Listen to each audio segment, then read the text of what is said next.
and welcome to a Worlds Collide draft tournament final race between Javinat0r and Kielbasiago. I am Mr. Entity. I am joined here in the booth by Whodat. How is it going, sir? Oh, I'm doing well, man. Doing well. Excited for this race. Got two great runners here in the finals. It should be exciting. Very much so, yes. This is the second round of a best of 5. They had their first round yesterday, in which Kielbasiago was the winner. So this will be the follow-up, round 2, and we'll see how it goes. We do have Ceiling Cat in the background here as our tracker, so, props to them, as usual, and I will see if I can get our runner started up. Whodat, why don't you run them through what the flags are today, the drafted things that our runners picked? Sure. So as you can see on the screen there, their requirements are going to be to collect 5 characters, 12 espers, and they don't have to get any dragons in order to get into Kefka's tower. So the goal here would be to get 5 different characters and 12 espers or pieces of magicite. Then they can go to the final dungeon, Kefka's tower. The KT statues there, if they get 9 characters and 12 espers, then they're allowed to skip the first part of Kefka's tower, which includes a lot of walking and a boss and a very minor little puzzle, and that will give them quite a heads up in the actual tower, but the requirements are higher, so they need to get 4 more characters.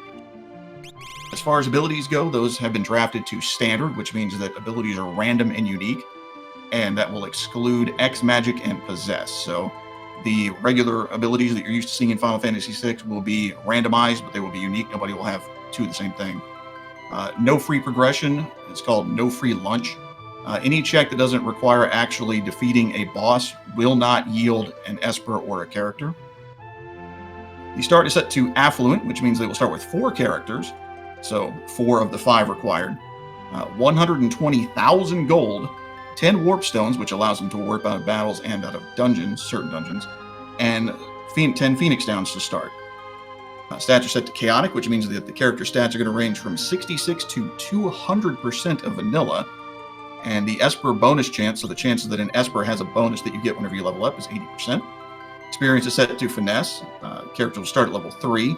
Experience is split amongst the party members, so everybody that's alive at the end of the battle will get a section of the experience that's awarded overall. And the scaling is party highest times 1. Magic is rare. Espers are only going to teach you 1 or 2 spells, and only 1 character will have natural magic, unlike 2 in vanilla, Celeste and Terra.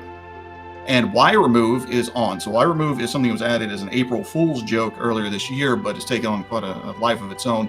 It allows you to walk up to many different characters and event items, press Y, and remove them. Now, it can cause soft locks in some conditions, so you need to be very careful about it, but both of our runners are very experienced and should hopefully be able to avoid that. Yep, our runners are starting up now. Though my stream seems to be completely paused.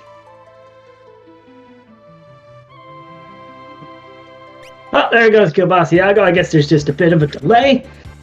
So they are indeed starting off. We have a 7 start. Both of them going to Nourish World of Ruin, which is a standard play when you have Y remove, as it does let you down the door into the lock check here, where you would normally require lock to get into this weapon shop. Y remove does let you just kill that door to death, and then you can just go in. You can also get the Cursed Shield really early. So choice between Genji Armor and Redcap, that's that no free progression thing. You would very often find an Esper there. Spot 3 on that Cursed Shield, that's a very low number. 3 battles and it turns into a Paladin Shield. One of the absolute best pieces of equipment in the game. Yeah, absolutely. And normally with the Cursed Shield, you'd want to get something like a ribbon that would prevent you from most of the status effects. But in this case, with 3, you just give the person the weapon, put them in the back row, and just suffer through 3 fights. Yeah, not a big deal. I would say, put it on and just take 3 battles right away, but there's, you never want to talk to those guys accidentally. There is the issue of everyone's going to start at level 3 anyway, so if you're switching out characters, extra levels at the start isn't going to be that helpful. You can see Kielbasiago making judicious use of Y remove to kill some of these old men, since they're just in the way. A little bit faster walking through there. I guess since you did start with 4 characters, I did not see all the abilities they had, but you could just stick with these 4 characters the whole way through, pretty much. So that finesse experience thing may not be particularly game-altering. We'll see. Yeah, I didn't see everything, but I did see a throw in there, which is really good. I believe I saw throw and blitz. Oh, that's even better. Yep. So Aegis Shield is a good pickup there in the beginner's house, and we're about to see the treasure house where you would need Mog to find the lone wolf here. Nothing super great in there that I noticed, but even if you don't find good stuff, you always get money. Yeah, and even if you don't use this money to purchase items right away, 120,000 gold pieces is enough to go to the auction house right away. So auction house, you can, if you have 90,000 gold pieces, you are guaranteed to be able to get every Esper that is available at the auction house, assuming you have the patience to do so. But today we did have no free progression, so I believe there is nothing in the auction house. That's right, I forgot about that. Ice Rod find for Javinat0r. He spends all of his money on them. This is a fairly standard play, and that will get him through most of the difficulties of the start of the game. Also a Dragon Horn there that could come into play later on. It basically lets you jump multiple times with every jump, between 2 and 4 times the inclusive. So if you find someone with jump or dragoon boots and someone with a not great ability or just a really good lance or whatever and you really want to jump, it drastically ups the damage. Yeah, a favorite of many of the community members here. Absolutely.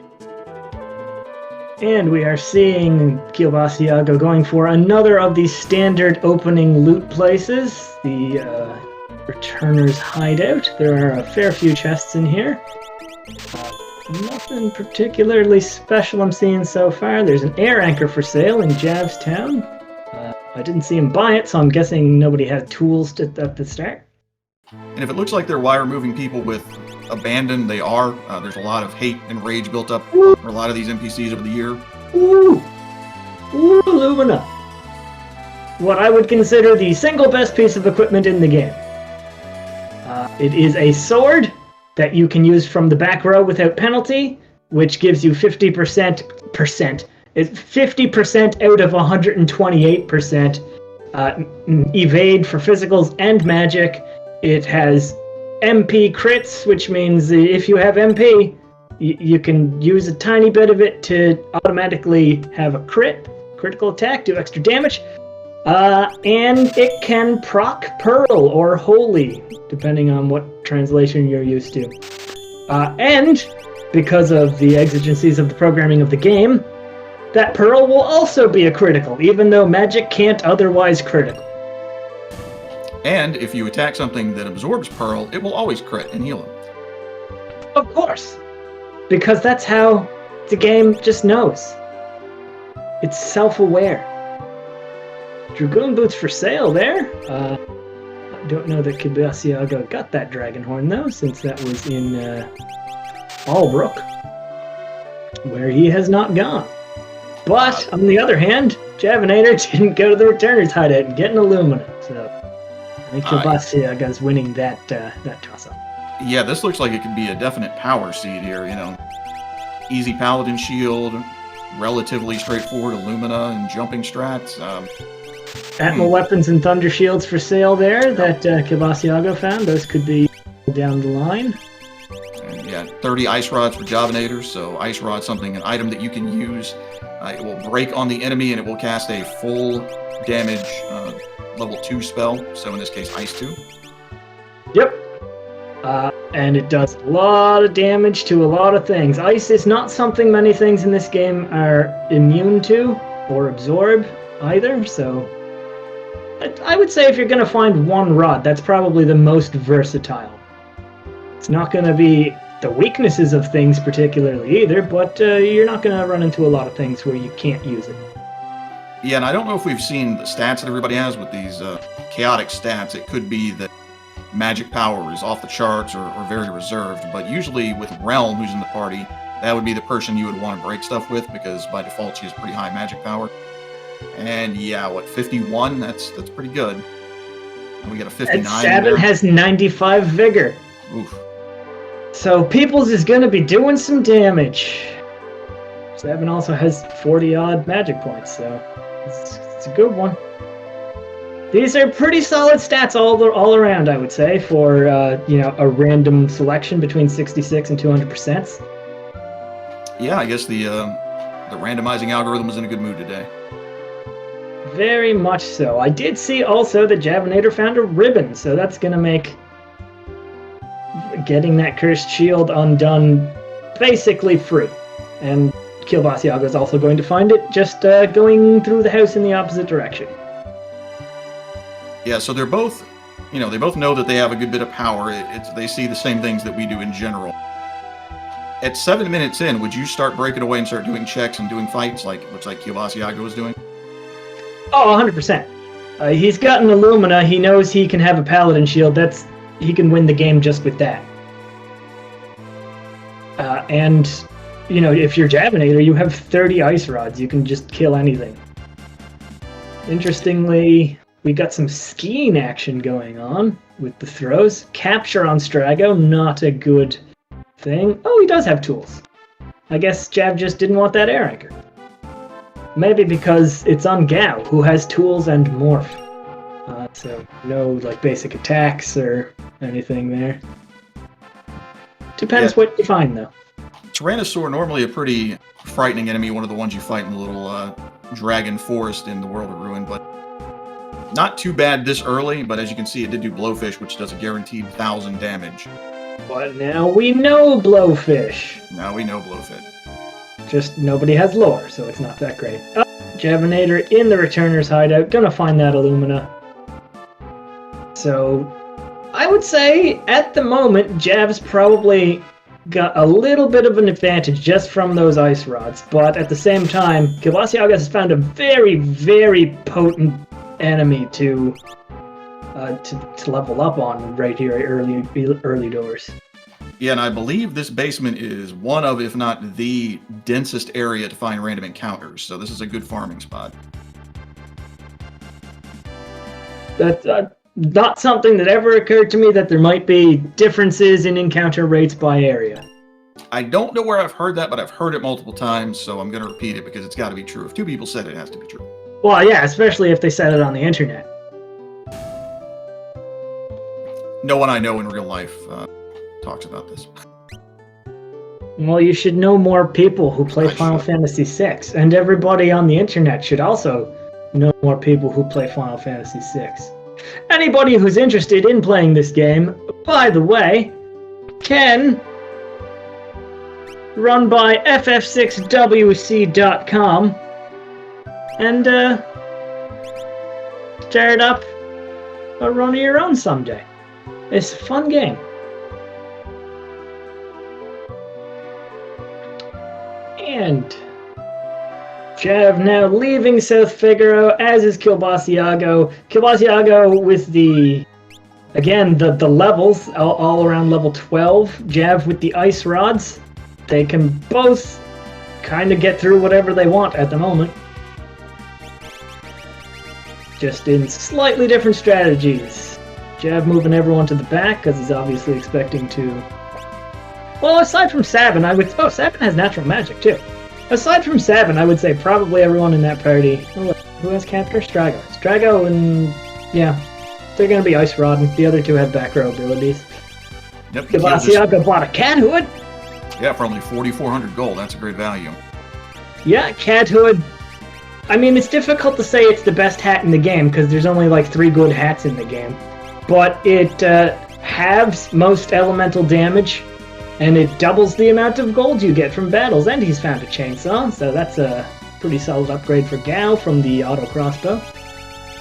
I'd say unless you're trying to buff your hit points artificially because you're using a Valiant Knife, and you would get the red cap in that case, it's the best hat in the game. Yep. The reason I was reluctant to say it is the best hat in the game is that there isn't really any competition. Every other hat is situational or eh. So it's we've had days of where we do have bingo nights sometimes with this game, and we've had squares that were just never wear a hat, and almost every single person just went, I'm checking that off immediately because it's free. It's not a detriment. Looks like Jav is going for the Serpent Trench here, and presumably the Velt check along with it.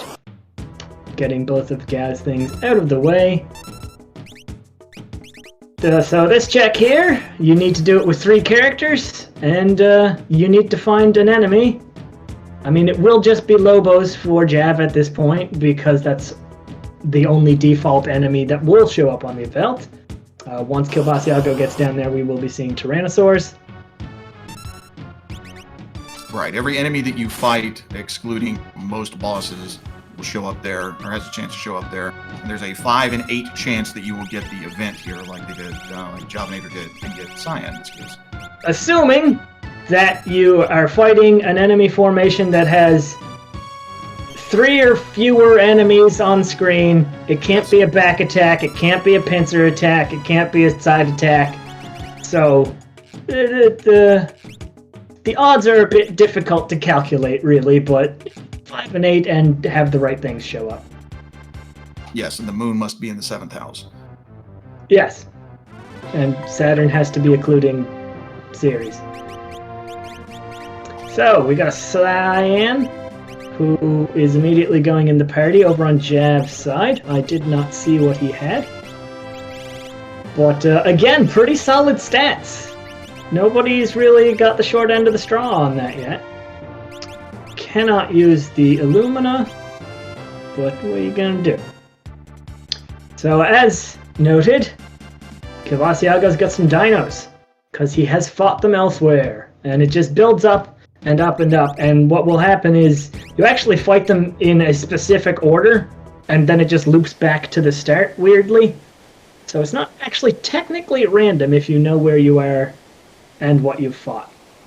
Yeah, and if you're not familiar with how the Velt works, when you fight these and defeat them, you do not get experience, but you do get magic points and gold. Except in this case, where you get the event, then you get nothing.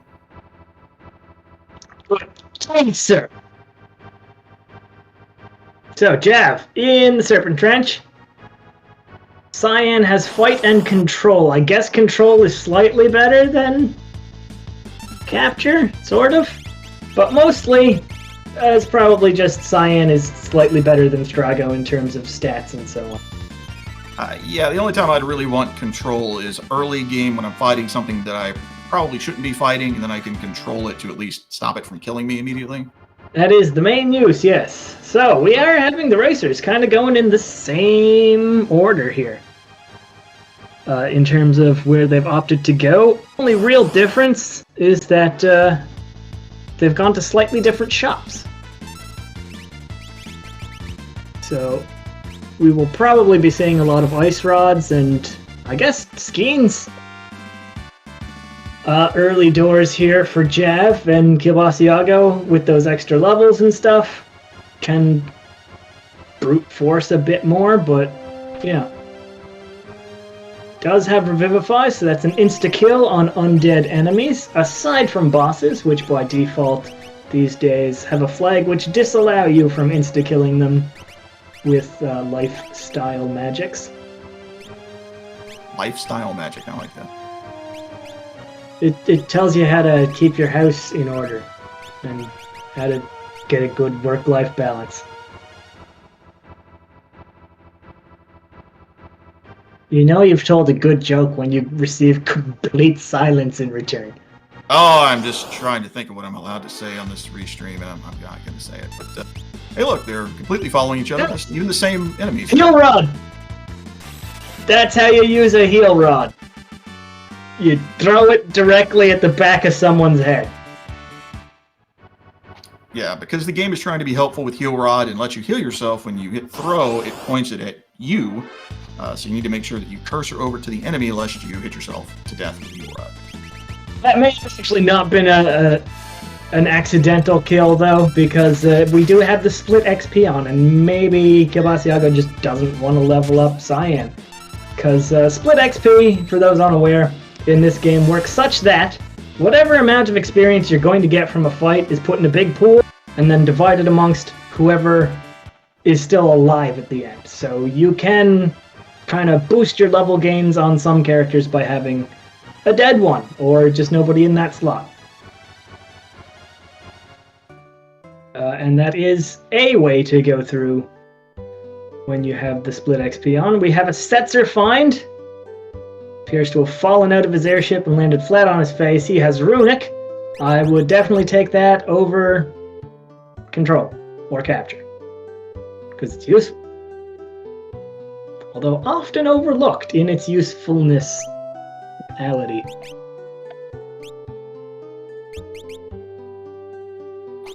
True.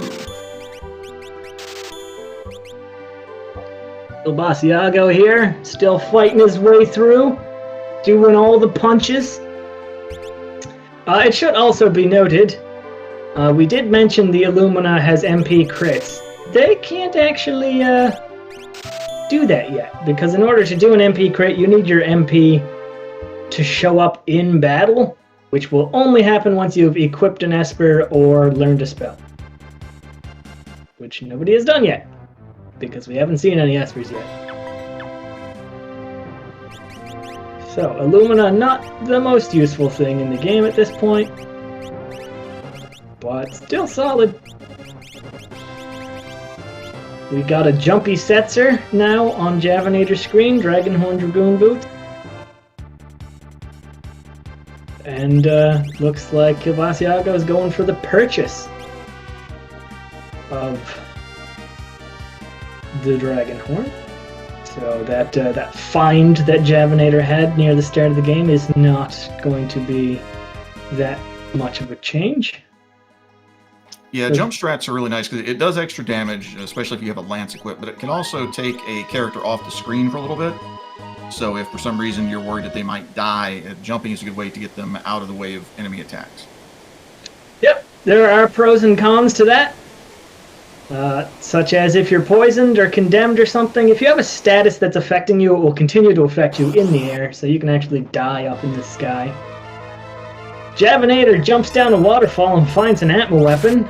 Shouldn't be much of a problem here. He's got all the ice rods in the world, as we've noted. Kielbasiago going back to buy those Dragoon boots he saw earlier. So, gonna have some jump strats going on both parties. And there's a Pearl proc for Javinat0r. Good thing he's not fighting Atma's older brother, Atma. Looks like we're getting some divergence here. Kielbasiago heading towards Realm's Esper Cave check. And we have a dead Atma weapon on the left side of the screen. Yeah, divergence is bound to happen, especially with this layout. Sabin has, I believe, 5 checks that he can do. Yep. Strago has 3, Realm has 2. So, I mean, we all know that Strago's checks aren't getting done anytime soon. Yeah, but do you go against your nature? Do you go and do the checks you don't like in the hopes that gives you a competitive advantage? Because these two guys know each other. I mean, this is a big event. This is the Super Bowl, if you will, the World Series. What are you going to do to get that edge? Yeah, you got to get all the score points, win that Cup of Stanley's, and sport's the hardest. Yeah, I mean, you can't win if you don't score more points than the other team, right? Unless you're playing golf, I guess. Or you do that thing that one team did in soccer one time where they deliberately scored on themselves and somehow won the tournament despite losing that match.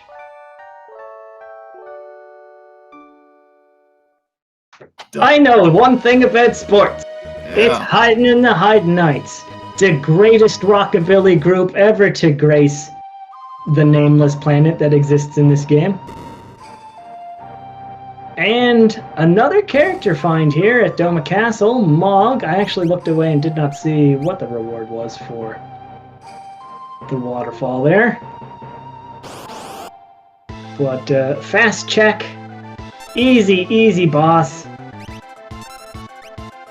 Unfortunately, Jav did pause there a bit too long and didn't get the swing out right away. So, gonna have to sit through all these condemns. Yeah, and you know, Mog only has one check, but one thing that's nice is you'll be able to combine it with the Kefka-0r check. Both take place in the world of Balance-0r up at the very, very top of the mountain. So normally people don't like doing Kefka-0r because it's so far out of the way, but this makes it a little bit better of a proposition. I hate it with the might of a million suns. I hate Gogo's check that much because I'm terrible with the controller. That's why I can't play stuff like, you know, Link to the Past, Rando. The moving around, I get squished every time. Just get one of those controllers that reads directly from your brains. So, Zone Seek Esper and some epilepsy over on Kielbasiago's screen. And he warps out to save a little time. And Zone Seek has Reflect, Rasp, and a Garbage HP plus bonus on it. So, pretty terrible Esper, but it is un-Esper, which means MP crits are now on the table, and maybe we're going to see the one Strago check I might consider doing in a race like this, just to get that advantage you mentioned, which is Burning House, where there's a lot of enemies you can fight and get all the experiences. And if you're really good, you can dodge all those enemies. That's real hard to do, and they have to be positioned correctly, but yeah, technically, sure. And there's a bunch of throwing junk that is going to get purchased the hell out of. Oh yeah, throw is my favorite command by far. It is extremely powerful and a solid way to use up kitchen scraps. Like an omelet. But that you throw at things in their faces to hurt them. I know exactly what you're talking about. It's good, because I didn't. So, Pearl Proc here, gonna make probably short work of this Haydn. You can see the damage of that Illumina is ridiculous. And Haydn is weak to Holy. Slash Pearl. Slash the White Element. And is Kielbasiago going for the Burning House? Nope, just doing some looting and chopping. Burning House, not generally people's first choice. Although people do seem to go for it over Ebbets Rock, simply because Ebbets Rock is very RNG based and feels bad to do, despite being demonstrably, almost universally faster.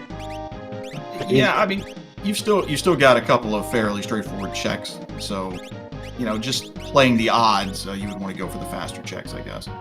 Oh yeah, I was talking solely about Strago there, but we have found many characters with excellent checks. We have Cyan, who has 5. Sabin has 5. A couple of the other ones that we have just very short checks, even if they don't have that many. Looks like Jav is not landing in Jador. Maybe he was just in the wrong world. Yeah, and with Y remove being on, that means they could do things like go to the Magitech Factory without Celeste. So those are 2 fairly quick back-to-back checks that are likely to be Espers. So Ultros in the sky! I can fly twice as high. I don't understand why you would mock butterflies in the song. But... Well, you know, who needs them? Esper get! As Kielbasiago goes for the check, I presume Jav was heading for there, but no, he's going somewhere else. Looking like Doma Castle? Doma Castle, World of Ruin, while Kielbasiago fights a bear. And wins. That's how strong they are. They can kill bears. With their Doma hands. Dream is not my favorite check in vanilla game, but in Worlds Collide, it's a pretty good check. You get three for the price of 2, as they say. Does that last one count as a free lunch? No, it does not, because it takes forever to get there. It is one of the longer checks in the game, but it is 3 checks. So sometimes people will avoid it because it's long. Sometimes people will go for it because it's 3 checks and only 2 bosses. And if you have sword tech, then this is a very good place to go because it unlocks all of the swords and all of their techs. And the combination of both of those. Absolutely. Worth remembering if you do play this, normally you have to find all 3 of the kids in the dream. You only have to find 1 in Worlds Collide. Yes. We have reduced the number of we've reduced my ability to speak and the number of children you have to chase down. It's alright, you're just in awe of Goddess and Funbaba being on the screen at the same time. Aww. So, interestingly, Jav took the Illumina off immediately. And there is a reason for that, which we know because Goddess absorbs Holy, but the Illumina itself is not Holy Elemental. So yeah, if you get that proc, it's gonna heal more than you're gonna do, but I will always swing once with it at the start just because the Illumina is a really strong sword.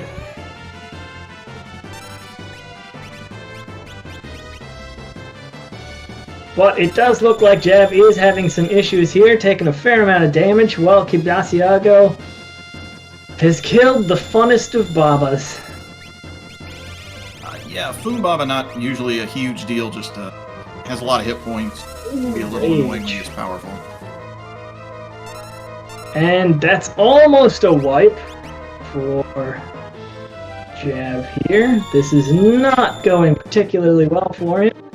And while I was looking away, I failed to see what the reward was for Kielbasiago there.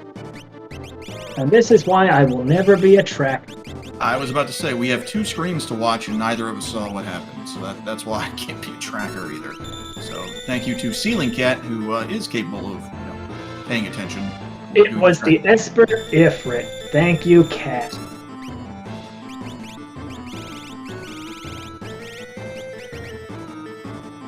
So, God is pulling out a lot of really weird stuff if you're familiar with Vanilla. But I think Strago's sitting on a Paladin shield because he keeps not dying at all. And that's why that 3 fight just decurse the shield is so great, because this thing, the Paladin shield is keeping him in this. Yep, it absorbs basically every element, or at least nullifies. And has a very high defense, but this could be... Oh, okay. Ow. Sometimes you can get yourself into a situation where you're barely holding on and staying alive, and you're just burning up so much time that you should have just given up. But that's not the case here. Like the Bee Gees. That's a modern reference for everyone. Or like somebody fighting Magimaster on a waterfall for an hour. Or like the first time I was on a restream and I fought Poltergeist in Magitech 3 for a full 40 minutes in one fight. I remember that. I knew I was in the shadow of greatness when I saw that. Well, I am very large and high in the sky. As mentioned previously, I can fly twice as high, so my shadow is broad. I cover up the sun. Blue Durgan! One of the nastier Durgans to find in this game. And I believe we have unscaled Durgans at the moment, so this is really a play for massive experience slingshot for Kielbasiago's party here. Because Durgans are very, very high in experience and magic points, and you also get the item they normally drop, which tends to be pretty good, and you also get a special item from the good item pool, and the good item pool is just the pool of items that the randomizer draws from if you find a dead check with an item instead of progress. Yeah, absolutely. And with this Paladin shield here, this makes it even more tempting to go after. Blue Dragon being a water elemental, not something that you see a whole lot of in Final Fantasy VI, but as we can see, it's just a matter of, are you willing to sit here and fight this thing long enough? And to me, the rewards, especially being unscaled, are so good. Definitely a good choice. Yep, the only difficulty I can see coming from this is there's the whole split XP thing combined with party highest scaling, so if he doesn't get some of his characters off the ground, they might have a hard time surviving in later fights when everything's scaled off the 2. Getting all the experience here as the Blue Durgan goes down.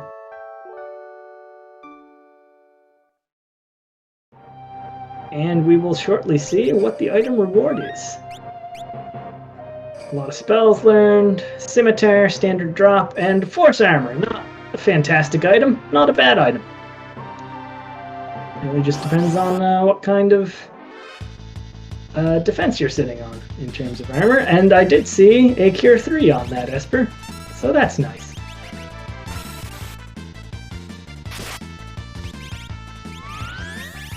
We do have someone asking in the chat about how standard this is. It's not. You're getting the draft there. This was a drafted race, so the flags have been chosen sort of by the racers out of a series of categories that you can see there in the chat now. Kielbasiago is about to find an Esper, and Javinat0r gets a Crusader Esper. Siren on the right, that's a solid, helpful Esper for the end of the game to mute one of the final boss parts. And it had Merton on it, which they're already sitting... actually, no, Kielbasiago just knows where to buy elemental shields, so he can go full Merton strats if he wants. Flare on that Esper that Javinat0r got, and a magic plus 2. Solid. I mean, Flare is slow, but it does a lot of damage. Right, and it's non-elemental, so it's useful for things like Magimaster or Tritalk. 100%. And just to bring everybody up to speed on what Merton strats are, there's a spell that Kielbasiago just gained access to called Merton, which does a bunch of fire and wind damage to everything on the screen. So it's dangerous to use unless you can negate or absorb fire and or wind, in which case it's just, hey, do a lot of damage to all the enemies real fast. It's a very fast animation too, so if you can get that going, it's often quite highly sought after. Yeah, and it's a fire first spell, so if you have flame shields, you actually get healed by it, so it's very nice. And oh, look, Jav is doing Magitech Factory. So again, because Y remove is on, normally you would need Celeste to have access to these checks, but you can just Y remove through those guards and do Magitech Factory. Yep, because Y remove was like an April Fool's thing that our developer Atma put in the game, it can cause soft blocks and stuff, so if you don't know what you're doing with that, it can be dangerous. But people have, of course, gone through the game and basically tried to Y remove every single object that exists. So if you ask around the Discord, people pretty much know what it will and won't get you access to. Yeah, and like we said at the beginning, these two guys, they know the game very well. They're, knock on wood, not going to get themselves into that situation. But, you know, just a reminder to save often. Exactly. And preferably on different slots, like Jab just did. Yep. Because you do not want to be stuck in a situation where you can't warp out of a place. Like or at going least around the Leaf River for 30 minutes. Ooh, it's a Magimaster. Everyone's favorite thing that pretty much wiped his whole party in one move. Yeah, so this is what we were talking about. Flare would be useful. I don't think that he's learned it yet, but if he had, he would be able to flare Magimaster down. So you get one free, if you will, attack on Magimaster where you can use basically any element that you want.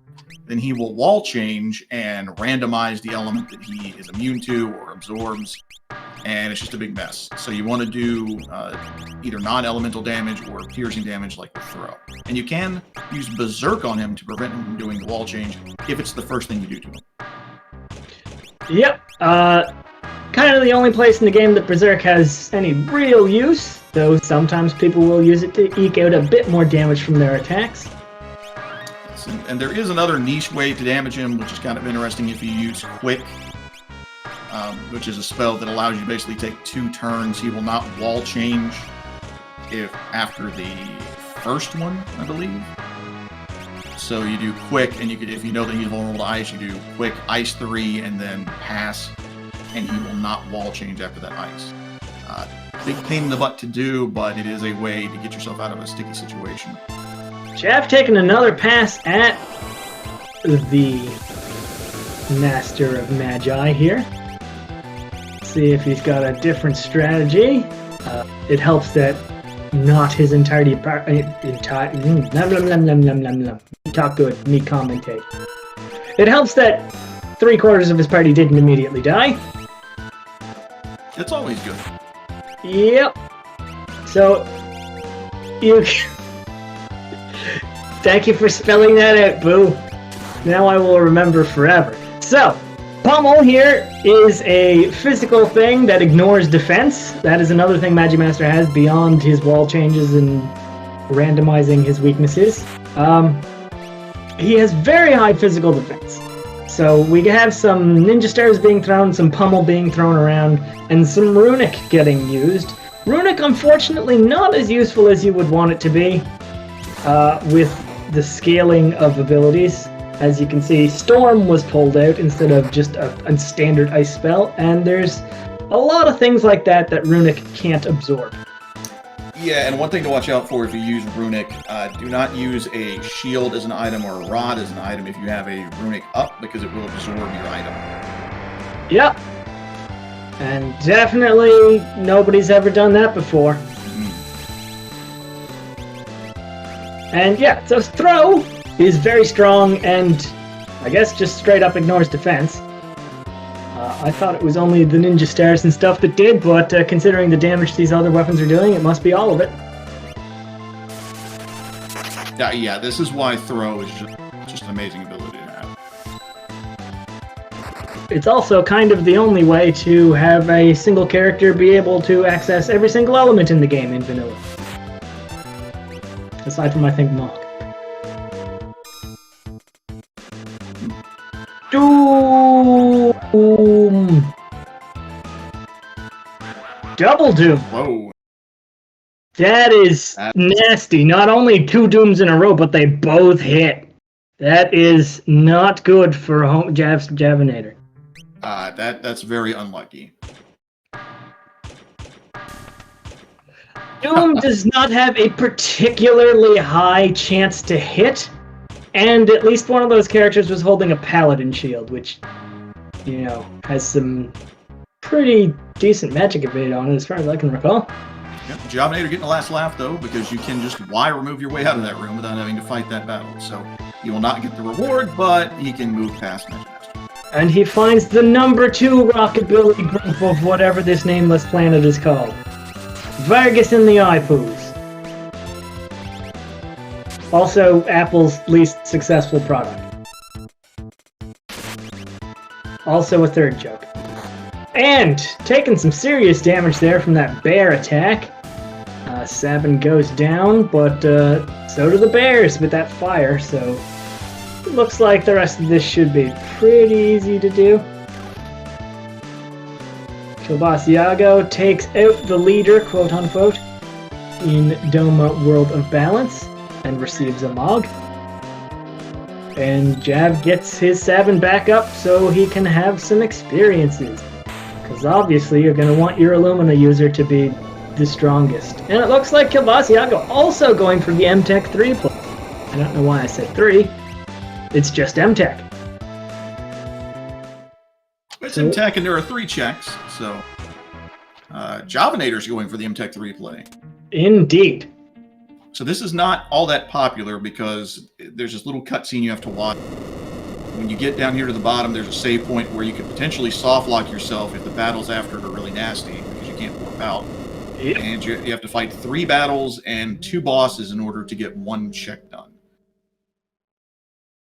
Yeah, it's not fast, it's not always easy, and it takes a while, which is the same as saying it's not fast. I definitely had a third thing to say, but I don't know what it was. In my mind, and keep in mind, I'm not a racer, I'm certainly not a top-tier racer like these guys are, but it beats having to double dip back in here if it turns out that this is where progression is, because it can be a character. Yep, generally in races, you will not see people finishing the Magitech facility. They will, in general, do the first 2 checks and then warp out. So doing the third one is kind of a, well, maybe I'll get something the other person wants strategy. Because these people know the game, and they know, obviously, that it's not common to do this, and sometimes you will see that kind of divergence where people will take a gamble, basically. Yeah, and that's, to me, that gaming is a little bit of an interesting aspect of this, because not only do we have this aspect of, well, maybe I'll do a check that my opponent won't, but that it's really built into the Banon's battle plan system of drafting. Both of these guys have played against each other. They know what they like, they know what they don't like, so when they were drafting these flags, they have the ability to put a flag suggestion out there, and maybe your opponent will veto it and use their veto on something. So you're really trying to kind of play chess against your opponent to see what flag sets you end up with. Yeah, and if you have been paying attention, all of the previous drafts were posted, so if you were that kind of person, you could look at all of them. Or if you got far enough in the tournament, you would probably know more about your opponents just by having watched races or whatever, or having played against them in the past. It does look like Kielbasiago is going to have a much easier time with this Magimaster than Javinat0r did, inasmuch as he's probably going to win. Unless he gets triple doomed. And meanwhile, Jav has killed Shiva and Ifrit, who were trying to escape the Magitech facility, but he was having none of it. And then there is another save, and boss number 2 before anything happens here. So this is one of the reasons people don't like this check. 2 bosses. Though there is a free heal in between them, and a Terra, one of the more popular characters in Vanilla and in the randomizer. Oh, Vanilla Cranes fight here. Yeah. So, the one on the left, I believe, is strong against lightning, and the one on the right against fire. You cast lightning on the one on the right. The one on the right hates lightning. That's how I remember it. So I'll just have to start saying everything in a bad Japanese accent. I thought that's what you were already doing. Well, I mean, this is a terrible Japanese accent, you are correct. I mean, Yes. just the worst. Chat pointing out that they do both hate water. Neither of them are wearing swim trunks, so they are both vulnerable to water. Good thing it never rains up in the sky. The clouds, yeah. Yeah. So, once again, we have seen a Magimaster, and this is often a thing that will happen in a race. You'll see one person kill the Magimaster and the other not, and it's just entirely based on what they've found, how prepared they are, and personal strategy. And we did receive the Esper Scrapham from that fight. So, 2 Espers and a character up in here. I'm sorry, what was that Esper name again? Scrapham. Okay, I just wanted to make sure that I understood your Japanese there. Yeah, I'm sorry, the accent I know is bad, but I mean, I'm trying.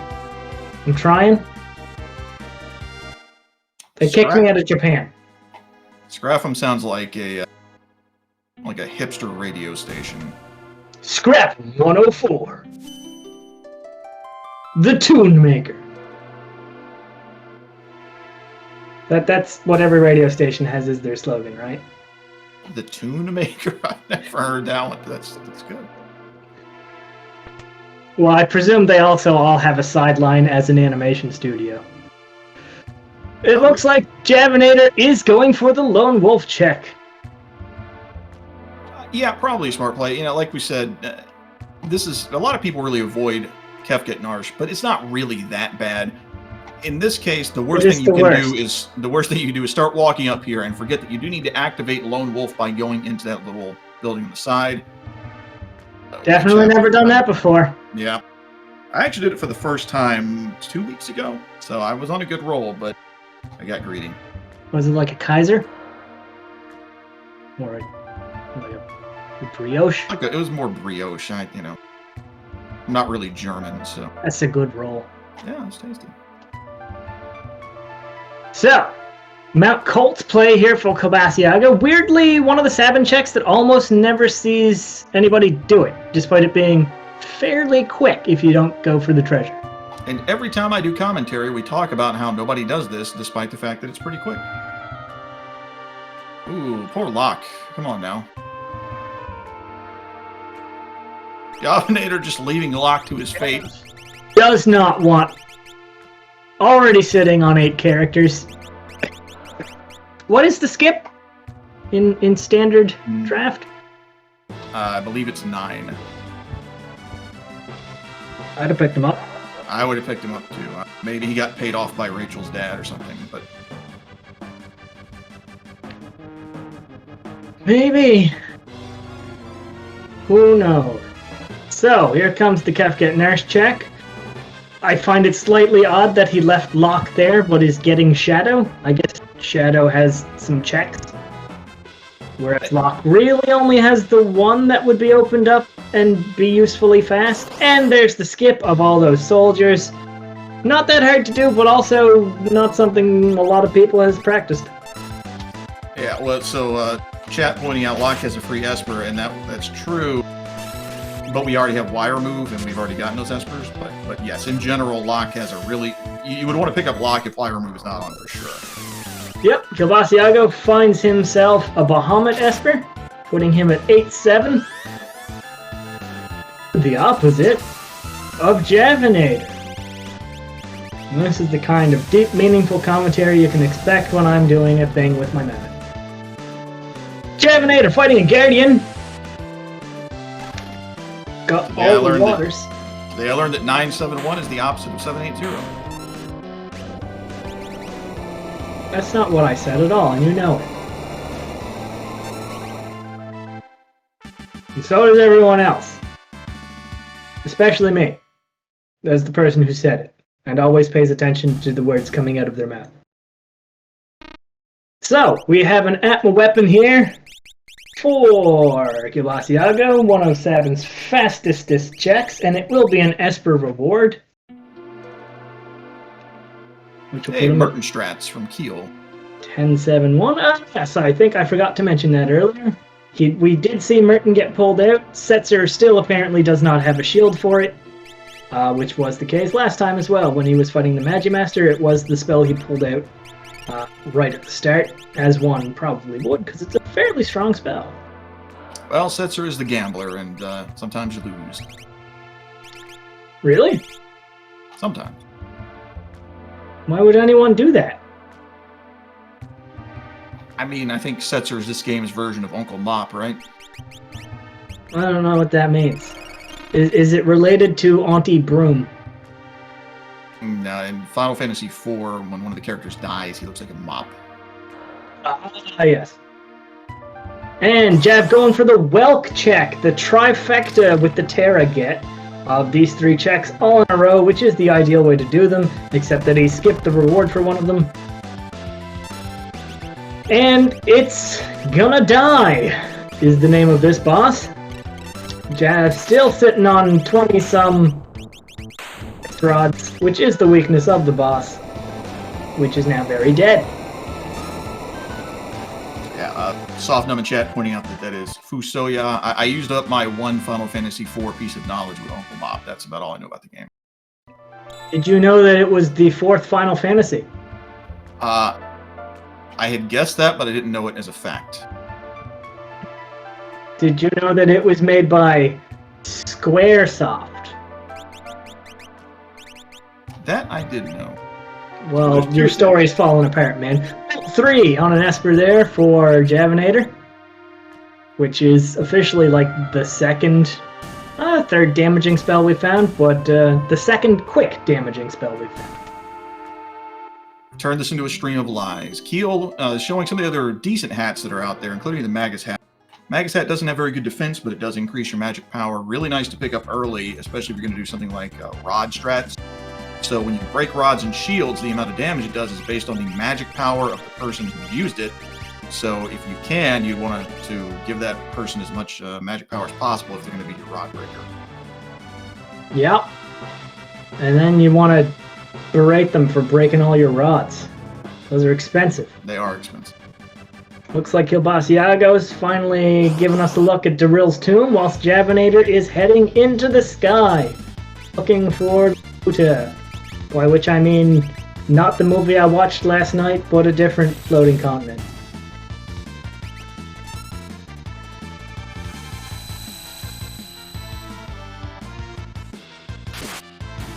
And there's some mammoths in the sky, too. Oh, man. I presume they fell out of the castle. Which, again... Why is it in the sky?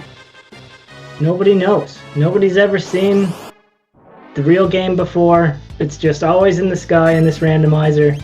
No explanation.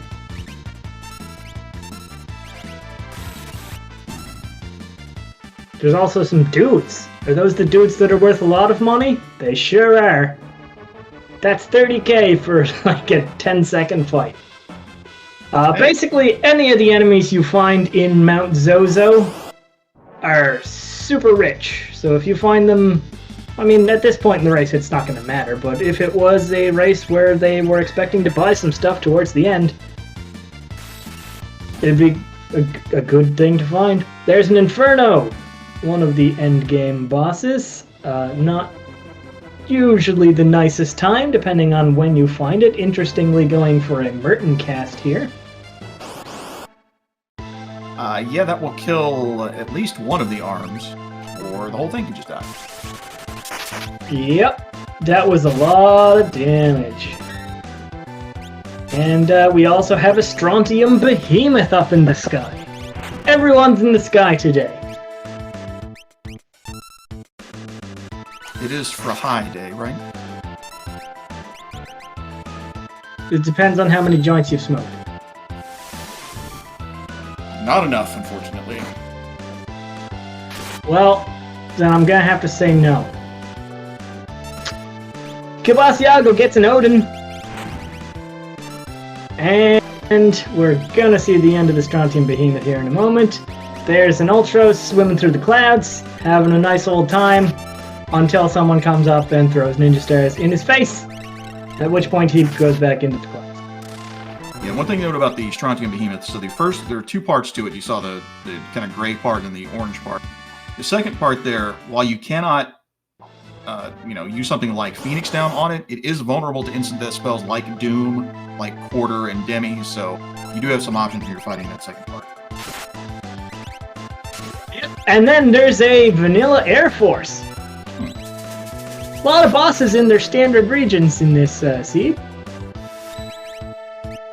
Yeah, Air Force not usually all that big of a problem unless you encounter it really late. If it's one of the final Kefka's Tower bosses, it can be a big pain. Yeah, any boss that has multiple parts that can all attack you can be an issue later on or with certain flags in play. Looks like Kielbasiago's picking up the final elemental shield he will need for the strat of Mertoning without dying all over the place. Because any of the elemental shields will in some way negate or absorb either fire or wind. So it doesn't matter which one you find, as long as you've got 4 elemental shields, you're good. And in this case, also a paladin shield. Fenrir for Javinat0r, our first official, oh, I want that for the end of the game to get me through that one thing that will kill me for sure, because it's just a straight physical instant death attack just before the end of the game. We have not seen Golem. I don't think we've seen Phantom, which is another way to get through it. Don't think we've seen Palador, which is another bad way to get through it. So Jav's probably pretty happy about the Fenrir find, even if it wasn't a great Esper in itself. Yeah, and just to get the rest of it away, Mr. Nee's talking about Calmness, which is cast on Tier 3 of Kefka. No, I was talking about Calmness, which is cast on Tier 3 of Kefka. Oh, I'm sorry. That darn Japanese accent gets me every time. Yeah.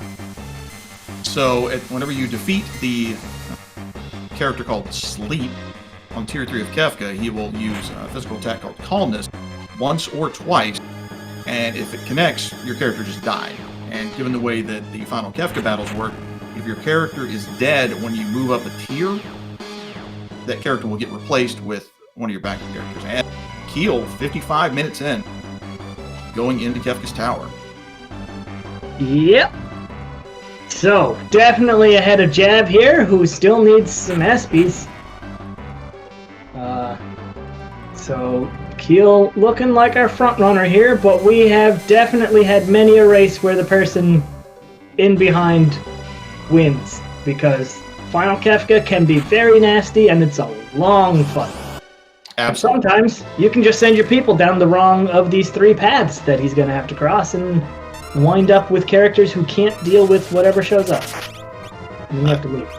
Absolutely, and that's what the value of that skip is, where if you had 9 characters, you could just go to the kind of the midpoint of this Kefka's Tower.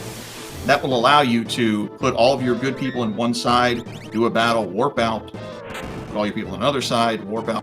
That would be very tedious right now without the ability to warp to that midpoint. Yep. And speaking of endgame bosses, there's a Doom, which I'm sure is giving Javinat0r terrible flashbacks to his Master fight.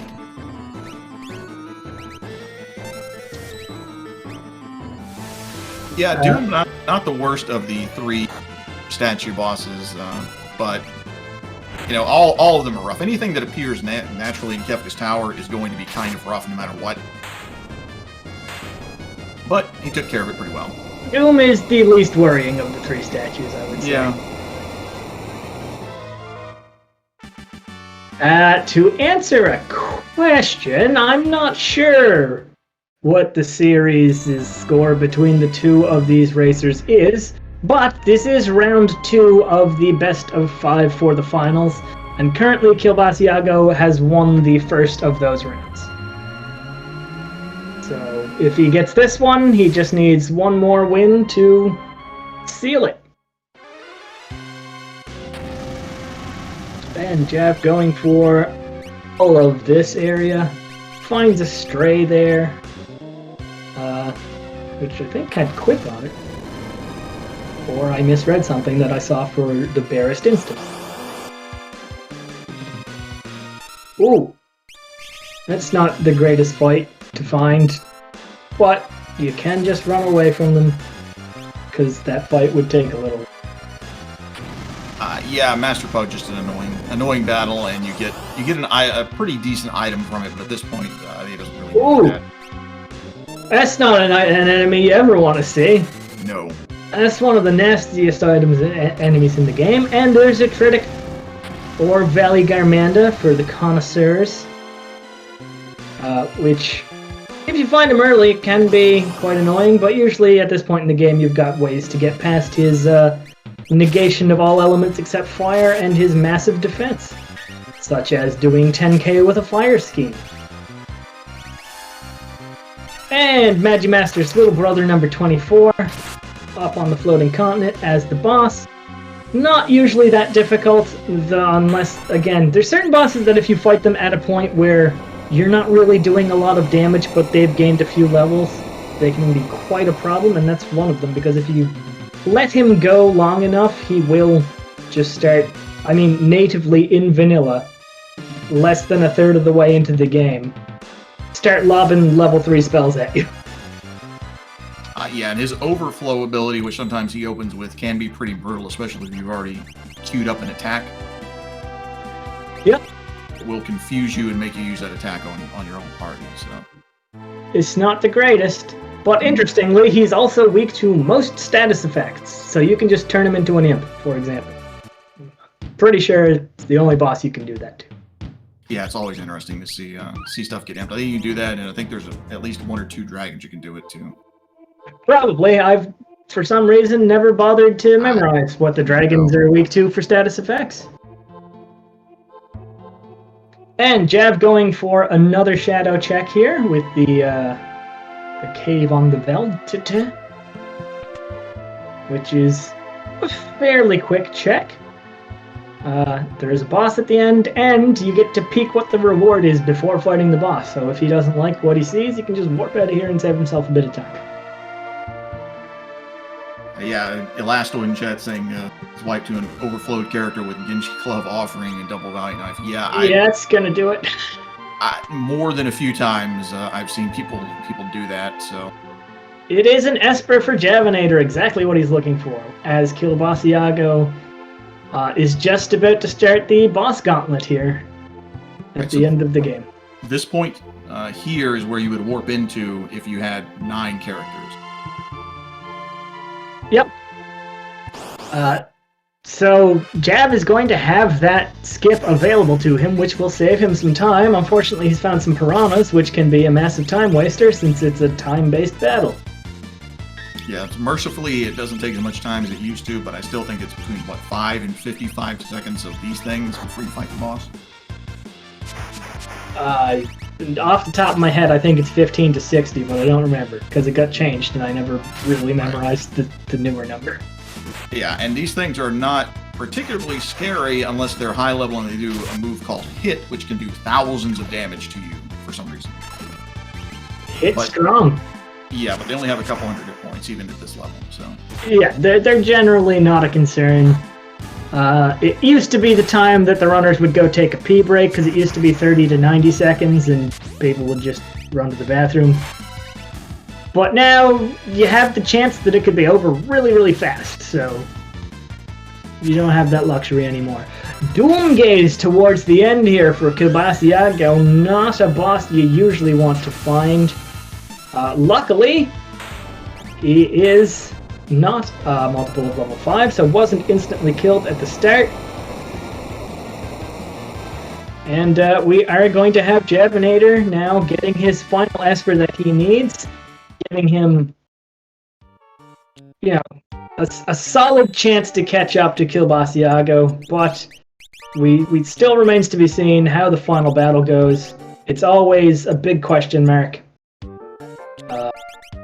The example I like to pull out a lot of the time is that we once had a 4-player race where the person who won entered Kefka's tower 40 minutes after everyone else. Yeah, Kefka's tower is the great equalizer. And we're seeing Doom Gaze, he opens with that level 5 Doom, which is nasty, but he continuously casts Doom, he casts Ice Spells. At this point, he's going to have a pretty chunky amount of hit points. Doom Gaze, you're never really happy to run into him. Yeah, and it looks like Javinat0r is heading here to take a dragon fight. I guess he's confident with his level, which is going to put him further behind here. Of course, our runners don't know how the other one is doing, and they're at an hour in, so that's a fairly reasonable time to be entering Kefka's tower, in any case. Yeah, absolutely. If you're ready to go to Kefka's tower in an hour, you're feeling pretty good in general. Yeah, if we were like an hour 20 in, we probably wouldn't be seeing this dragon play. But he has found one of the easier ones to kill. Just has to survive a few pearls. And yeah, it's one of the easier ones. I think he might know Mute or Berserk somewhere. So yeah. And Kielbasiago has done a win on the Doom Gaze. I would say right now, aside from Kielbasiago being further ahead, he may have a rough tier 3 with his no particular way to mitigate calmness. Or combat. Dead right. White Jurgen for Javinat0r. And to make it extra confusing, Lady or Girl, the other part of tier 3, also casts calmness, but it's a different kind of calmness. It's just a different thing. But it's got the same name. For Lance and Offering, unfortunately we haven't really found anything worth using an offering with in this game. And yeah, that's why I said calmness or calmness. I made sure to specify. Make it very clear for everyone that I was talking about calmness and calmness. Not... yeah. You gotta make sure you say which calmness is the calmness that you're calmnessing. Doulahan, not a difficult boss at almost any stage in the game. Although he can sometimes be annoying. Almost anything in this game has the opportunity to be annoying. And it's usually flag-based. Yeah, and Doulahan being one of those things, it looks like it's undead and on fire, but it's neither. And I think it's flying, or... that's entirely possible. Yeah. About half of the things in this game are flying, and it's completely random whether the thing you're looking at is on the ground or in the sky, whether they are flying enemies. Yeah, and the reason that flying matters, number one, something like a spell like Quake, which will hit anything that's on the ground. Number 2, Interceptor, so Shadow is a dog that runs out. Sometimes when it reblocks an attack, will only get things thrown to the ground. But there are certain weapons like Sniper. The sniper, yes, there. Certain weapons like the sniper that will do or have the chance to do extra damage against things that are flying. So some people, we have a runner named Jack that likes to do it, likes to use snipers because if things are flying and most of the things in the final Kefka fight are flying, you have a good chance to do considerably more damage. And so you'll see that whenever they throw the sniper at the enemy. Yep, if it's a flying enemy, I think it does 300% damage, which is ridiculous. And everything after the first tier of Final Kefka is in the sky. So, basically a straight 10-minute difference between the entrance of these two into Kefka's tower. Difference, of course, being that Javinat0r has access to the skip. Which will save, I don't know, 2-3 minutes of walking in a boss fight.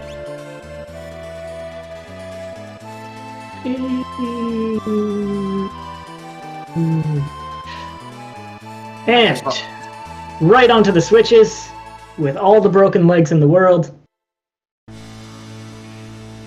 And yeah, this is how the skip can be helpful. Also, if you've set your parties up wrong, which, I mean, Doomgaze is the only real danger here, then you can warp in and out much more quickly than someone who has to walk all the way back through. And tunnel armor at the end, one of the least worrying bosses in the game, almost no matter what. I would love to see tunnel armor get a secret buff that nobody mentions, it just happens. Everybody gets caught off guard by it. Yeah, he's just suddenly paladin armor. He doesn't have to be crazy, but he needs a little bit more respect. Leader got a buff. Didn't help that much, but Leader got a buff. No, it did not help that much. I mean, that's what the normalize and distort flag that a lot of runners just hate kind of meant to do, was average out the difficulty of some of the easier and some of the harder bosses so that the outliers were closer in. But it just annoys a lot of people, so it doesn't see a lot of use. And there is Javinat0r showing you what most people do the first time they fight Dualahan. Throw ice at it, because it looks like it's on fire. Not good. So, Sabin's holding an Atma weapon now over on Kielbasiago's screen. I wonder what... On to Realm, apparently. Yeah, the gear in here is just amazing. This is an excellent loadout to have. Yeah, aside from body pieces, he's kind of set for everything else. I did notice Realm is wearing Mithril Mail there, which is a piece of armor you can buy within like an hour of the game starting, probably. Yeah, not that great. And by an hour of the game starting, I do of course mean vanilla, because if it was within an hour of the game starting in this, it would be literally anything. So still technically correct.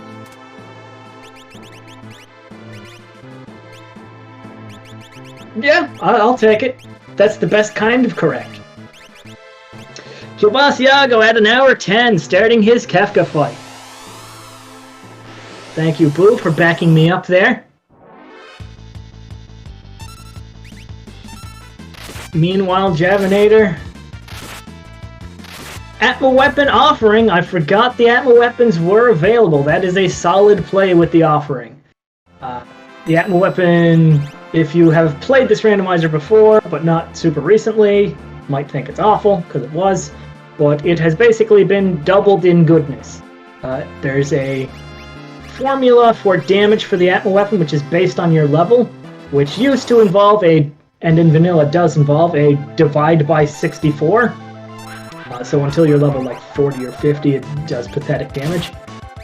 But now it's a divide by 32 instead, so yeah, you can be a much lower level and get some solid damage out of it. Yeah, that was a nice change. I mean, Atma weapons, it's really cool looking. It's a fun weapon, and it was just useless before, like you say. So glad to see that it's in rotation now. Yep, Kielbasiago now at the final boss using Break on the long arm. It is instant deathable and petrifiable, so that is a common strategy. What you don't want to do here is kill the face last or the long arm last, because one of them will throw shockwaves at you in between 1 and 3 inclusive, and the other one will throw Quake at you, which is one of the nastier spells in the game.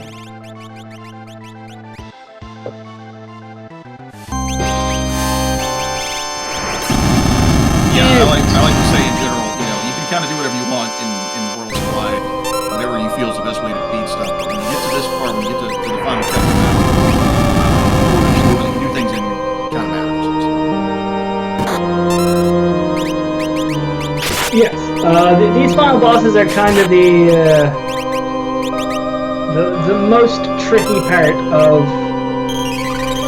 Most of the other bosses are learn a thing or two. This one is, hey, learn like 12 different bosses. Yeah, you need to have pretty good game. So, for example, the head here is weak to fire. Okay, we will switch off of Kiel's audio, or here's the way to vamp for me. Yeah, so as he said, the head is weak to fire. The short arm is weak to water, which is interesting. Not very many things are, but kind of a strange thing. So if you happen to have a water scheme, really good to use there. So he's moving on. Keel's moving on to tier 2. This has 4 parts here. It has magic, which is the blonde guy in the back. Tools, which is the kind of mechanical gray-looking thing, somewhat in the center. Hit is the blue guy, and tiger is the thing that looks like a tiger.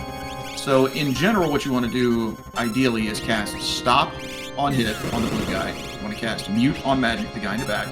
You want to cast something like doom or some kind of instant death spell on tools in the middle, and then power down tiger as fast as you can. Tiger nasty. Tiger can zombies you, and he can make you be all freezity, which can just mean, oh, look, I lost. Or at least I'm sitting here doing nothing for 2 minutes. Yeah, and like at the bottom, the order that you do these things in matters, because let's say that you get tools down, you get tiger down, that's fine. Magic and hit, so hit, whenever hit dies, he will do a death counter called 10 hits, which is 10 physical attack. And each hit does not do that much damage, but combined together, it can wipe you pretty quickly. Magic will have a chance to do nothing, or a chance to do something like a quarter.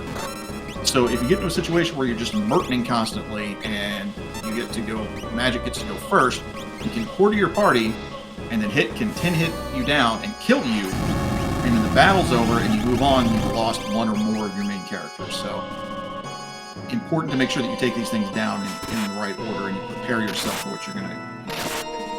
Yep. There is a fairly common back and forth argument about whether it's more important to take hit out first or magic out first. I personally skew very heavily towards hit is more dangerous most of the time, so I tend to go for that. But, you know, the one time you don't, maybe magic pulls out something really, really nasty from his enormous bag of tricks. Yeah, and as Boo's saying, depends on if you have mute. If you have mute, I would 100% take hit out first, because then the only thing you have to worry about is the death counters. And quarter will not kill you unless you have, assuming, less than 4 hit points, or fewer than 4 hit points, so not a very common situation. If you don't have mute, it's a little bit more of a mixed bag about what you want to do. I still almost always go hit first.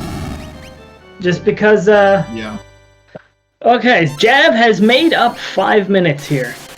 It's just a matter of whether we can get through this faster than Kielbasiago can finish it out. But Kielbasiago doesn't seem to be having much of a problem so far. So, not super likely for Jav to catch up, but we'll see. We'll see. He does have that offering. Yeah, and we'll see how Tier 3 treats Kiel. You know, the final Kefka fight is about counting damage, but if your counts get a little bit off or things kind of spin out of control, final Kefka can kill you even if you're pretty well prepared for him. Oh yeah. If you die, you start back over at the bottom of this climb here, so... Basically, if you die to final Kefka, you've lost minimum 10 minutes. Yeah.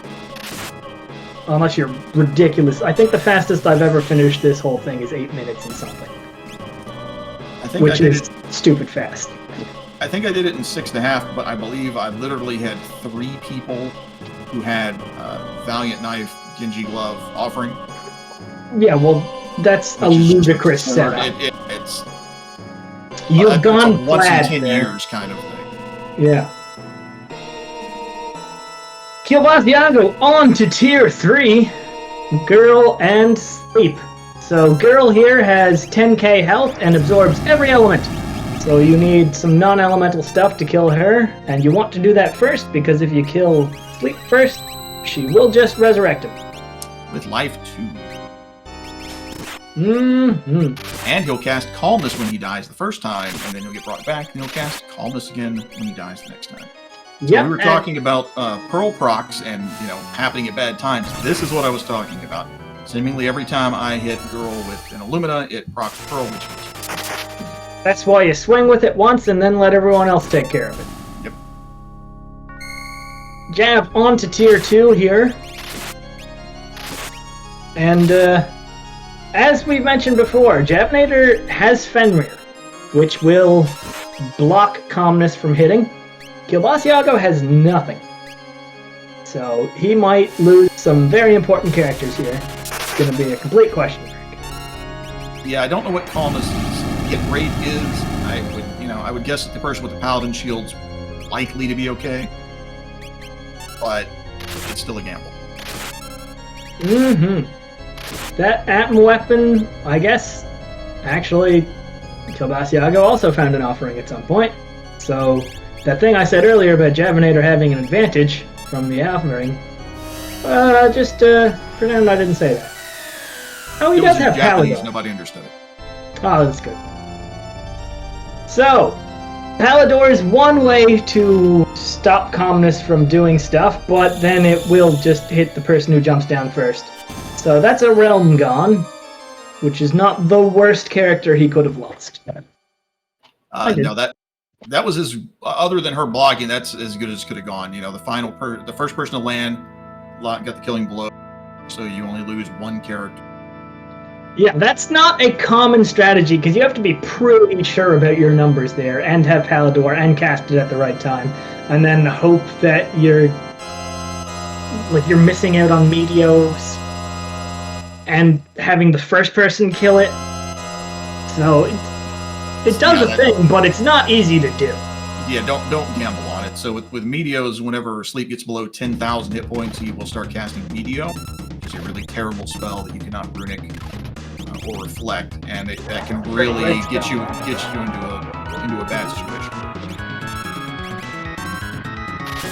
Yep. So how this final fight works is you basically want to count to 65,000. It will always open with Fallen One unless you do a stupid amount of damage really fast, in which case it will skip to a certain thing that happens at that point. But once he gets 30,000 health taken off of him, he will start countering with a very nasty physical attack called Hyperdrive. And once he gets to something like 60k dead, he will start countering with Ultima as well. So you want to wait for this, which is his charge up for his quote-unquote big attack, even though it's one of the least dangerous things he can do a lot of the time.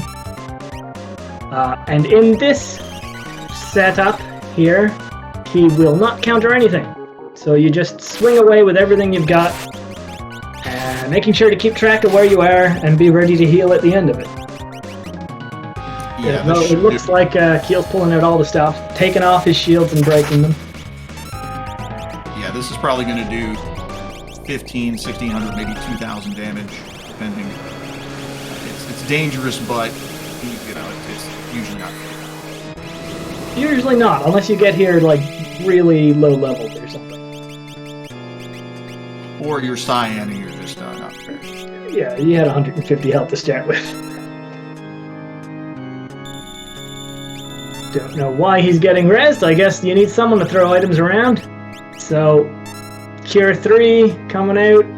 We hope Kiel has, a good sense of...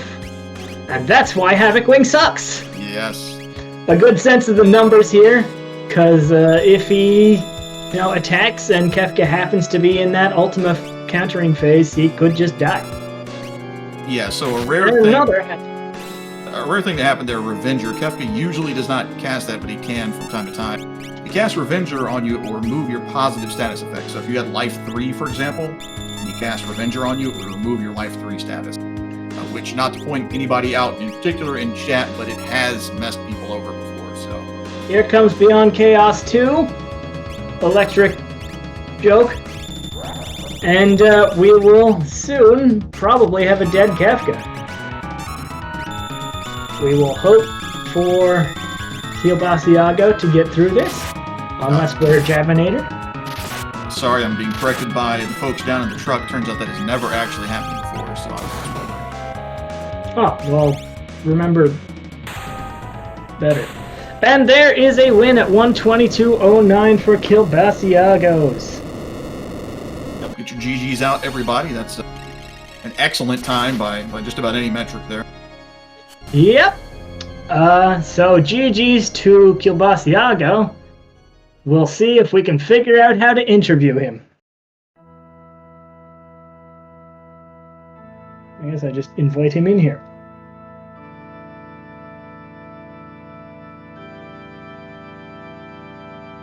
Well, while that's going on, Javinat0r is moving on to his final Kefka fight. So again, really close race here. This has been a good one.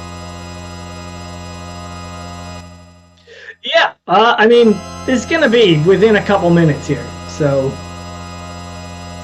it's a solid race here.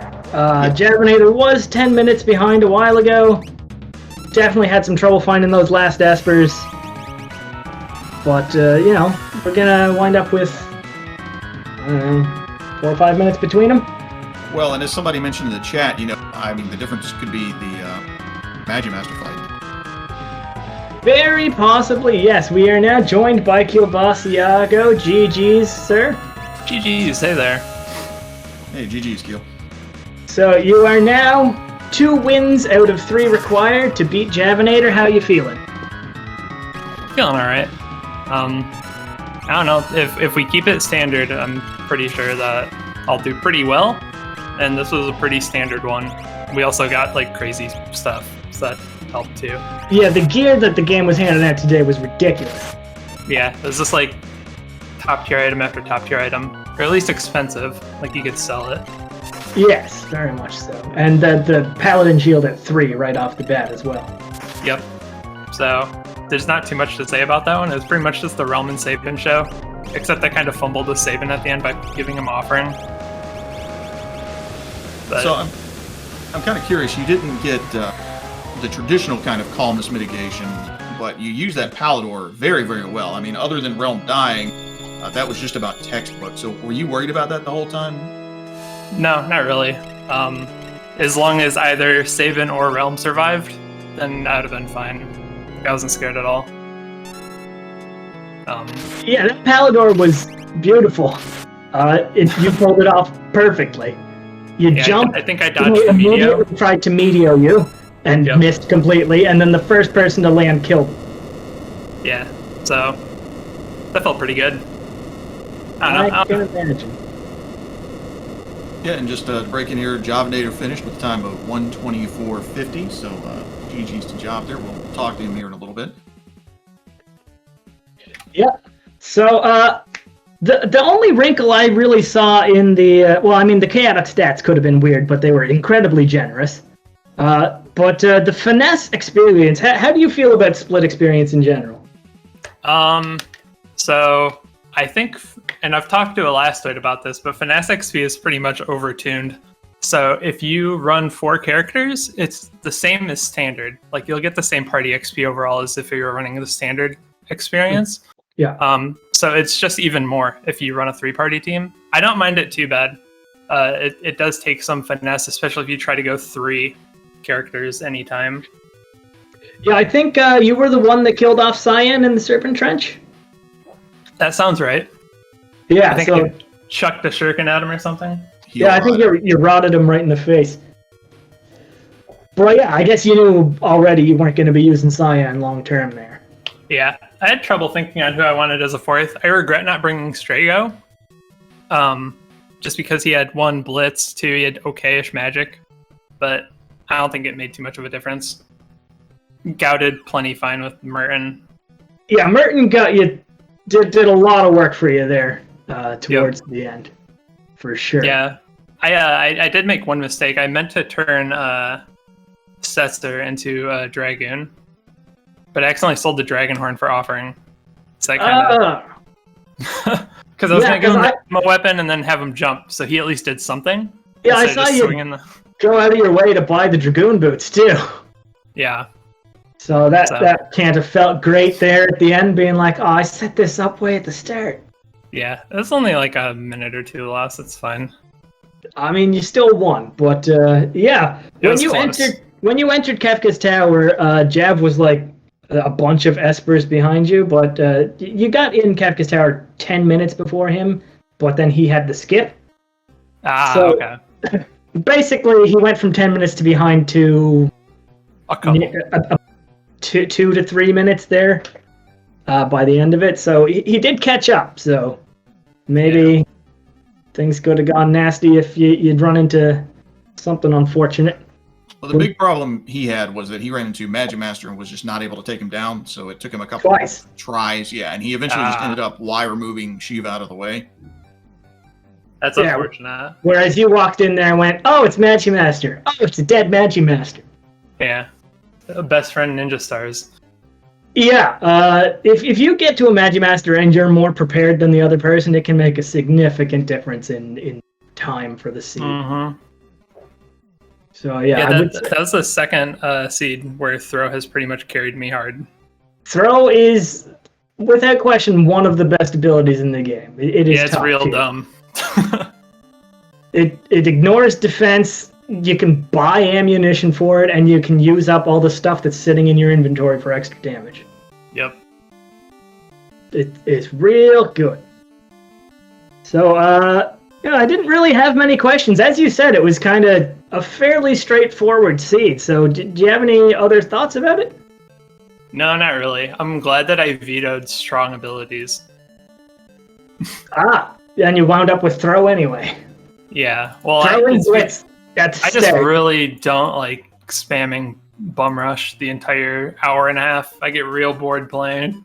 Well, Stronger Abilities has Bum Rush available immediately, doesn't it? Yep. Yeah, that can be absolutely ridiculous. We had it yesterday, and we started with Blitz Throw, just like this seed, except we got Bum Rush. Yeah. I didn't want that again. And then you tapped in circles for an hour. Yep. Yeah, it's like Ultima. Ultima just makes it boring to play, boring to watch, in my opinion. That's why it got removed from Standard. And also why I would personally like to see rods removed from Standard, because I find them quite dull as well. I'd rather Duncan give you Air Slash or something. That would be interesting, just to get a high level but not top tier. Yeah. Blitz. Yeah. I might put that in suggestions. Yeah, I'm actually writing it down. All right, you'll do it for me then. Sure. But, unless Pudat's got some other questions for you here? No, just GG's, man. It was an entertaining race to watch. Appreciate it. Yeah, thanks. I like it when they're close. It's fun to watch. Yeah, it was quite close at the end. You were both on Final Kefka, and it was just a matter of whether you executed it really well, which you happened to. So, nice. GG's. GG's. I'm gonna get out of here. Yeah, go away. Take care, guys. We are now joined by Javinat0r, our unfortunate second place finisher, but still quite close to Kielbasiago. GG's on the play there, man. Thank you, sir. Hey, GG's. Thank you, other sir. And how do you feel that went for you, aside from obviously you wound up losing? Horribly, yeah. I do not feel happy about that at all. It was very tight at the end. I think Pudat and I are on the same page of if you hadn't run into Magimaster when you did, it would have been a complete coin toss. I felt all happy with myself. Ooh, I'm gonna change around my equipment so more people can live and Realm can throw. And then double doom right at the end. Yes, Oof, Oh, that man, was that was nasty. rough. Not only That two was rough. dooms, but they both hit.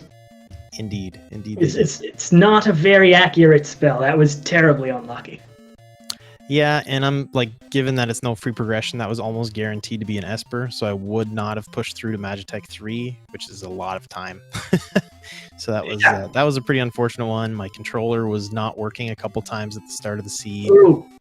That would have only been a matter of seconds here and there, but you know how it is when you're in a race and Yeah. things start distracting you, you get a little tilty.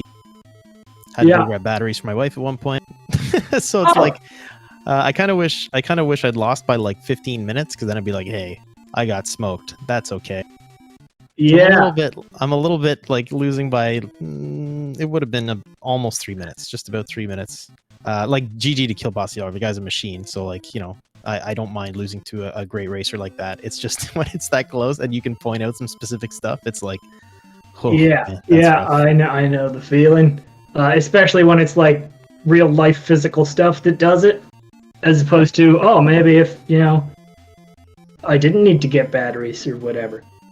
But, yeah, it's generally been sounding like you've not had the nicest day overall either, so I feel bad for you, man. I feel okay that it was respectable. Like I put up a 124 or something. So like, oh yeah, it's a solid time. And you were 10 minutes behind on entering Kefka's tower, so losing by 3 minutes means you made up 7. Some of that's going to be the skip, but yeah. Yeah, I mean, I do know I ate up some time doing that extra shopping at the end. Once I got that offering, I was kind of like, okay, I think I'll make up this shopping time with the extra offense from Sabin. Yeah. And then, like, at the start of the game, I was 7-1. And I was like, well, I'm going for statue skip no matter what. Like, 7-1, I'm committed to statue skip here. Yeah, you were behind on Espers for most of that. And at the end, you were behind by, like, 3 when he was going into KT. So, yeah. Lack of routing luck there. Floating Continent worked out. So, like, I can't blame all the routing luck, because then it came back and I got some really good routing luck. So, like, it wasn't a whole disaster seed. It was just a couple things, and could have gone a different way. And yeah, I don't know. Close race. It was a good one, but close one. Yeah, it was a good race. The game was fairly generous in everything except for like spells, but that was obviously a drafted category, so you wouldn't have expected that anyway. Especially like the stats. Did you notice how good your stats were on like every character? Yeah. I almost started running earlier, and then I was like, I've made that mistake in the past where I didn't shop quite enough and I started going fast, but I was almost ready to go after like World of Ruin I was almost ready to go after World of Ruin South Figaro, and I was like, no, I should do some more. And then I found that Illumina, which was kind of nice, and found some other stuff which was good. But yeah, I with those stats and finding those ice rods like right away, I was pretty much like, so should I just go do checks now or what? Yeah, I think we were talking about that. Like, is the urge to do that strong because you know how powerful you are. You get good items and everything. Yeah, especially Well, I kind of like blindly bought 30 rods, and I was like, whoa, I just spent $100,000. Well, there goes all my money. Yeah, it's like, so do I just go checks now or what? Yeah, that was the early advantage you had, was finding those ice rods. Kielbasiago didn't find any, but the early fights he took for just a couple levels at the start, he happened to find Tyrannosaurs, which are a beautiful way to gain experience if you can. So he had like 12 levels from two fights or 3 fights. So you both had something going for you at the start. So it makes sense that you got so close towards the end. Yeah, definitely. Well, hopefully I can win one. I'd rather not get swept in the series, but I'm glad I've been keeping it close. My like general rule of thumb is I at least want to be on the Kefka fight when my opponent finishes. If I'm not on the Kefka fight, I'm just kind of like, whoa, I got smoked.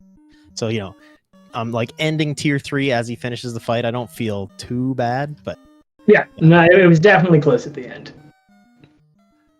but I mean, all credit to him. I make a couple slip ups and have a tiny little bit of bad luck, and that's all it takes. And Kielbasiago is going to beat you. So, good on him for running so solidly and consistently in these races. That's a testament to his he's gotten very good in the last little while.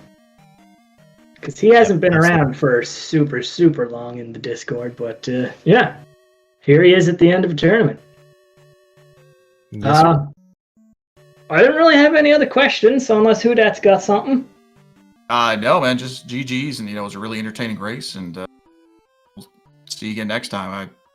Always fun to watch two really great players go at it at this level. All right, on. Thanks very much. Thanks SpeedGaming for hosting the race, and thank you guys for commentating, and Ceiling Cat for tracking and all that stuff, and see you guys next time. All right, good luck on the next one. Okay, so just a bit of admin while we clear up here. If anyone wants to go try out this game, you can head on over to Final Fantasy FF6WC.com there, link in the chat. You can play the game, join the Discord if you feel like it. Thanks to SpeedGaming for hosting us today. We may be back tomorrow. I'm not sure if that one got scheduled or not. But the third round of this is being played out tomorrow. Might be hosted here, might not be. Thank you to Ceiling Cat, the tracker, for tracking and being a cat in the ceiling. Thank you to our racers, Javinat0r and Kielbasiago. Go give them a follow or something. They're good people. They put on a great show for us tonight. And thanks to Hudat for putting up with me for an amount of time. Aw, thank you. You're so put upable with, Mr. Energy. Even with your bad Japanese. I mean, I apologize again for the Japanese accent. I know it's bad. I can't help it. But, once again, thanks to everyone for watching. Maybe come give the game a try. It's real good. Thanks to our racers, thanks to SpeedGaming, all that stuff again. And that'll be it for us for today. We'll see you on the next one. Bye, everybody.